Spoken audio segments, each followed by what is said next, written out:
At the fundraising school, we don't teach fundraising. We teach ethical fundraising, and we have a new course to help you understand how you can apply ethics to your effective fundraising practice. Hi, I'm Bill Stanczykiewicz. This is the first day from the fundraising school, and I'm joined today by my colleague, Dr. Kathi Badertscher.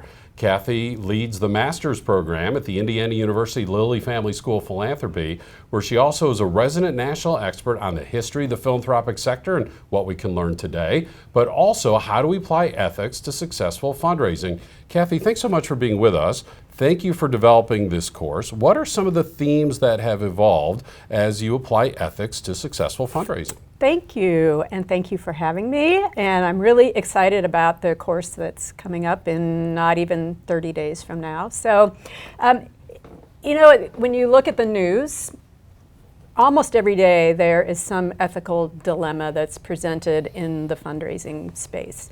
And fundraisers make decisions all day long and work in an ethically very complex and constantly changing environment. And when you think about it, fundraisers deal with value systems, their own value systems, the organization's value systems, donors' value systems, and these may not necessarily align. In a perfect world, of course, they're going to align, but there are always going to be nuances, right?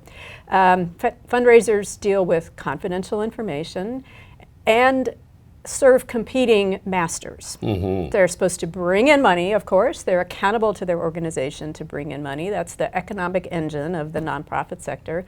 And they also have to honor donor intent. So there's a bit of a tightrope walking that may be taking place.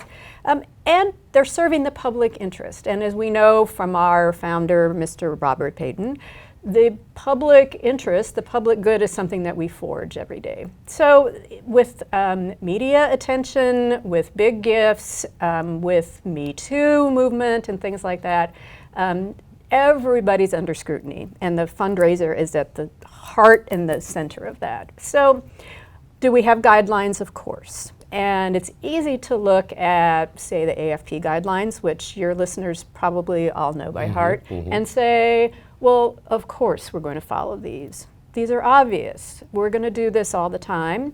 But what makes a dilemma is not something that's a right versus wrong choice.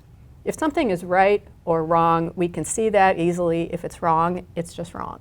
But an ethical dilemma is two shades of right. Yes. Right? Everything in the gray area where you can see both sides. So when I work with students and say, well, here's a scenario and you could do this, but another way that you can look at the same situation is this, and they go, that's a dilemma. And so what I think we can offer at the Lilly School and the fundraising school are some ethical frameworks to help fundraisers make sense out of their daily lives. Because fundraisers also have a lot of different authorities and stakeholders to whom they can turn for advice on how to resolve something that's complicated. And again, those may not all be aligned. And so, believe it or not, and I'm a fan of Aristotle, for example, we have a lot to learn from the ancients. And ethics as a branch of philosophy and knowledge are ways that we can think about what do we do when we're in the middle of something difficult. So people are actually probably applying ethical frameworks, whether that's come from Aristotle or from another thinker. They may not have the vocabulary, and they may be doing it informally, and I think that there's a lot that people can gain by more formally or systematically applying their own value systems and those within the organization, and then coming to a consensus. Kathi, there's so much there in your reply, and I want to kind of highlight a couple things that you mentioned. First of all, as Kathi mentioned, ethical dilemmas are not always necessarily right, wrong, good, bad. Right. It's great and really, really, really good. And we have to kind of make that distinction and make the decision, which is true, by the way, of all leadership. The leadership course that I teach for you at the master's level, it's easy for somebody to know what's good and what's bad. The leader has to decide what's the difference between great and really, really, really good, and ethics falls within that. I also want to call attention to what could be unique about our sector, different from the business and the government sector. In our sector, power is diffused through so many people. There's the board of directors, there's the CEO, there are the people that we serve, there are government regulators, there are funders and donors, there are external stakeholders. When power is diffused like that, it might be easier to fall into an ethical lapse. There might be less oversight. How are fundraisers operating in that type of an environment as they try to apply their ethical standards? Right, and I think you could even look at that statement a couple different ways. Power is diffused, but then you have competing sources of power, right? With the fundraiser at the center often. And let's face it, with money comes power. With major donors comes power and voice and the expectation of being able to have a say in the organization, right? And so the fundraiser is a prism between the major donor and that source of power and the clients whom the organization is working to serve. And so that can get complicated, right? Yes. And with now media, one of the things that is especially prominent right now, you don't have to look hard to find examples like the Sacklers, for example.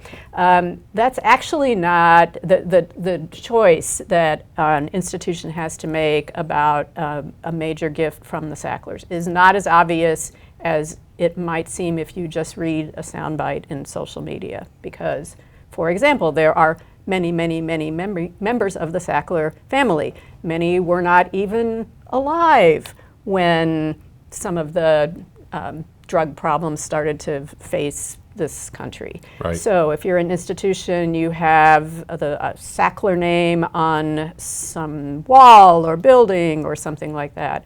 It's easy for the public to clamor, this isn't right.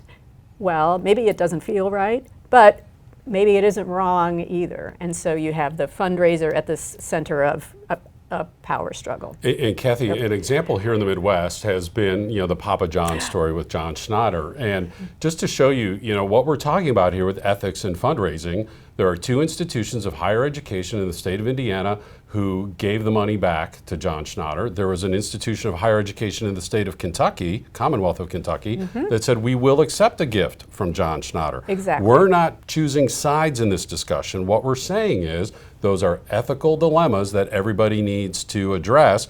Those schools just happen to reach different conclusions. Exactly, and that's not saying that either entity made an unethical decision, because you know that those boards, those fundraising teams were up late at night worrying about what is the right thing to do for the most stakeholders. And actually, Sackler's another great example, and I had a student in my class, in my online master's ethics class, while the peak of the debate about the Papa John's money was going on.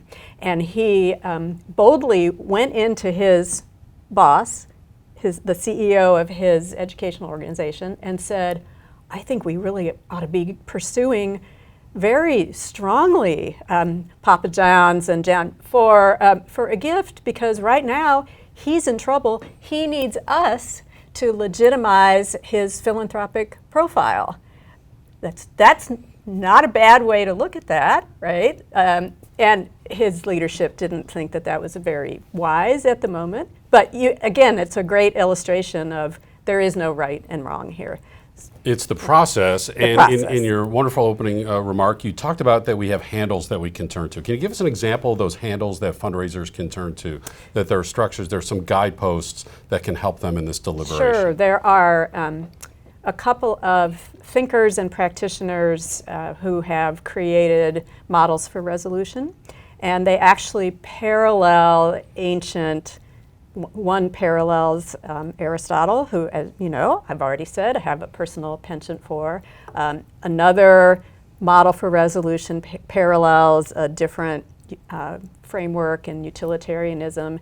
And so what we'll do is walk through what the core philosophical underpinnings of those are and then what the contemporary models for resolution are, work through some cases, and at the end of the day, the fundraiser and the organization has to do what's right in their organizational context, for their clientele, for all of their stakeholders taken together, and then things are going to change. The same set of facts may come up 5 years from now, and leadership might be different. The organizational ecology might be different. So it's also, and maybe we close with this point, that this is a dynamic process. Ethics is not something you apply once when something is hard, but it's a way of life and a way of practice and a way of mind, and I hope that we can make a small contribution to the field by equipping fundraisers to be the best they can be. Well, you are making a large contribution to the field with your expertise on ethics and helping us apply that to fundraising. And again, different organizations can reach different conclusions with the same information. The idea is, can you explain this to your staff? Can you explain this to your board? Can you explain this to your donors, to your participants, beneficiaries, external stakeholders? The old story, what if this wound up in the news? Would I be embarrassed? These are things that different organizations will reach different decisions. And I just have to say, for those of you who are saying, what in the world could Aristotle have to do with my fundraising in the 21st century? Let me just say this. The 6 rights? You take our courses, the right person asking the right person for the right amount, for the right reason, at the right time, in the right way. Spoiler alert, that comes from Aristotle. Who did I learn that from? Dr. Kathi Badertscher, who leads our master's program. So by the way, when people ask us, what is a master's degree in philanthropic studies? It's this type of deep thinking, big questions, the why and the what's next in the context of leadership. Our master's degree is now available online. You can earn your degree anywhere in the world, even up on the International Space Station if you have access to the internet. So very accessible to earn this master's degree, led so ably by our colleague Dr. Kathi Badertscher, who's also teaching the Fundraising School course on ethics and fundraising. You can learn more about our academic programs and the Fundraising School on our website at philanthropy.iupui.edu. With Dr. Kathi Badertscher, I'm Bill Stanczykiewicz, and now you are more up to date on this first day from the Fundraising School.